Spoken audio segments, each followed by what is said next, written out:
Yeah, I want to work on it. Kind of an upcoming video we were talking about doing. A good friend of mine over in Europe was asking about some aspects I was talking about on Rotodori attacks, and I think we were doing Rotodori Riminage, and he said, how do these aspects that I was describing and how to do this technique apply to, you know, punches and elbow strikes and kicks and things. And I said something later on, but we have an exercise we do called Jiwaza Wasi Undo. It's really free form movement, but also staying connected. And with that exercise we do a lot, it really helps with this. So and just for a moment, from Rotodori attack is I don't resist any of the movement of this attack. And again, our Rotodori, he gives a lead. As I come in and I go, you know, Yonki Nigite, take it down on the ground, pin.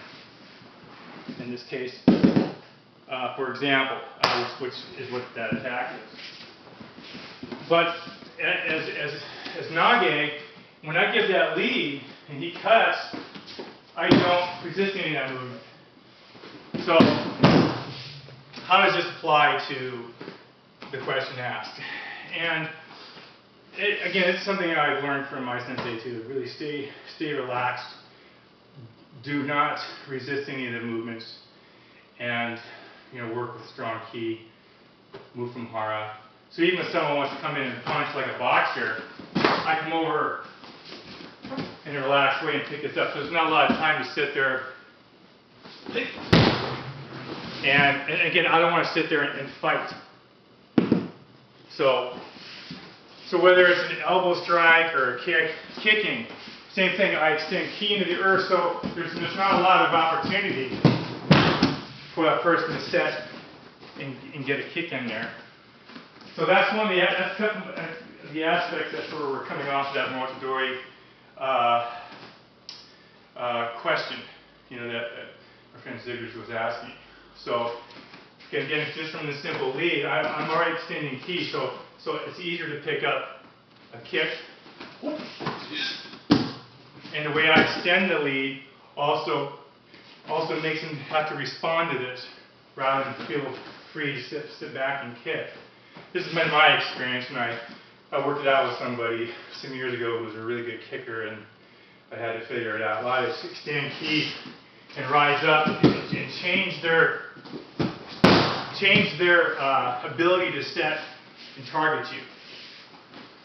Again here, see, I move off the line, stay relaxed, so if he moves into me, I shift. He can do anything. This could have been like an elbow strike, but if my arm's right on the inside, if I feel resistance, I just move. And just stay with him.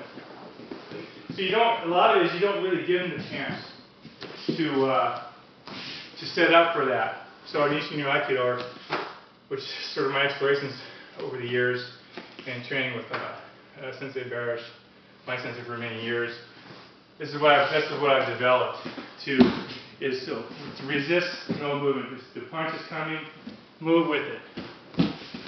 Move, get out, stay out of the way.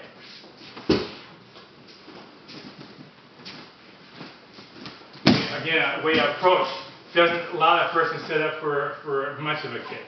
He might get something, but so what? And also, I know at some point we're all going to get hit. So the idea is to not be afraid of that and just move. You know, whether it's a punch, like here, good, there, doesn't matter. Wherever something, even if it connects, you know, or like a midsection punch connects, I move with it. I don't just stand there and take it all in and good, it comes up, good, nice. This is all free form. I don't know what he's going to do. You can stay connected with them. Good. Even here, you pick all this stuff up and stay loose and relaxed. Extend ki down into triangle point, which is through his structure into the earth. You can pick up lots of fun pinch from here. even if they're struggling, you have this place here, you can grab things, you know, and get some nice locks. One of my students is a cop, and so he learns a lot of valuable stuff from this sort of relaxed movement. So even if somehow someone was to get a kick, I just move with it. I don't have to stay with it. Or maybe put my leg up, but just stay relaxed and just go out there and greet it. I always say whether we're doing like a drill work or sword work, you know, when someone shows up, you know, don't wait for it to come on to you. Go out there and greet it. That's the other thing too. There's a lot of aspects that I like to do and work on that really sort of deals with random. And we have a lot of kata forms, a lot of technique, you know, our cue lists and all that stuff. But I always encourage exploration from there and really be open to openings that happen a lot. And the idea is like I said, in Shuhari, is you learn the form, you master it, then you discard it. And so that's kind of what we're doing here. And again, it's how you approach. Stay relaxed, don't resist. Don't be afraid to get thrown. If you get thrown, get thrown, it doesn't matter. Stay with it. And don't get into the fighting mode. Someone's, look at here, he's pressing against me, I'm just moving with him. Moving with him. Moving with him. There's a lot of stuff we can get from here. And stay on them.